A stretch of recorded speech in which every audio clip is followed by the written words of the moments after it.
இந்த 18 பேர்த்தையும் மெய்யுருக வணங்கி நின்றால் இனி பிறவாத நிலை, மீண்டும் பிறப்பெடுத்து அல்லல் பட்டு கஷ்டப்பட்டு லோல்பட்டு எல்லாம் சிரமப்படக்கூடாதுங்கிறது தான் அழகான ஒரு மார்க்கத்தை உருவாக்கி கொடுத்திருக்கிறோம். அதுதான் சித்த மார்க்கம்.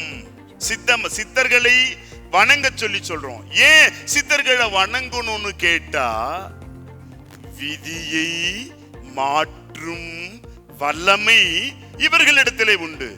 ஏன் வணங்கணும்னா, இந்த 5 படைத்த ஒரு சொரூபம், கண்ணுக்கு தெரியாத காணாத சொரூபம். அருள் பிரகாச வள்ளலார் அருள் பெரும் ஜோதி, அருள் பெரும் ஜோதி, தனி பெரும் கருணை, அருள் பெரும் ஜோதி என்று சொன்னார். கண்ணுக்கு தெரியாத காணாத சொரூபத்தை அருள் பெரும் ஜோதின்னு சொல்லிட்டார்.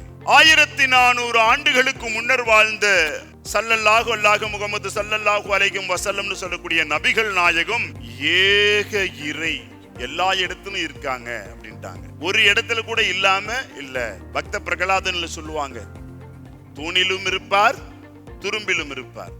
அப்ப எல்லா இடத்திலும் இருக்காங்க என்பதுதான் ஏக இறை. திருமூலர் சொல்றாரு, 3000 ஆண்டுகளுக்கு முன்னர் வாழ்ந்த திருமூலர், ஆண்டுக்கு ஓர் பாட்டாய் 3000 பாடல்களை தந்தவர் திருமூலர். இன்னைக்கெல்லாம் 3000 ஆண்டுகள் வாழ முடியுமா? மனிதனுடைய சராசரி வயது 100, 50 தாண்டனாலே ஆட்டம் கன்றுது. ஏன்? இயற்கைக்கு மாறாக வாழ பழகிட்டோம். இயற்கை என்னவோ அதோடு ஒன்றி வாழ தெரியல. பஞ்சபூத ஆற்றல சமநிலைப்படுத்தணும்னா 100 வயது நிச்சயம்.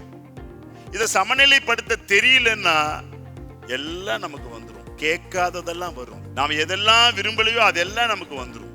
அப்போ இந்த ஆற்றலை திருமூலர் சொல்றாரு, எப்படி கண்ணுக்கு தெரியாத காணாத சொரூபம் என்கின்ற இந்த ஆற்றலை ஒன்றே குலம் ஒருவனே தேவன். சொல்லுங்க, ஒன்றே குலம் ஒருவனே தேவன். ஸ்ரீ சத்யேந்தர் சித்தர் பீடம், சித்தர் மூலிகை ஆராய்ச்சி மையம்,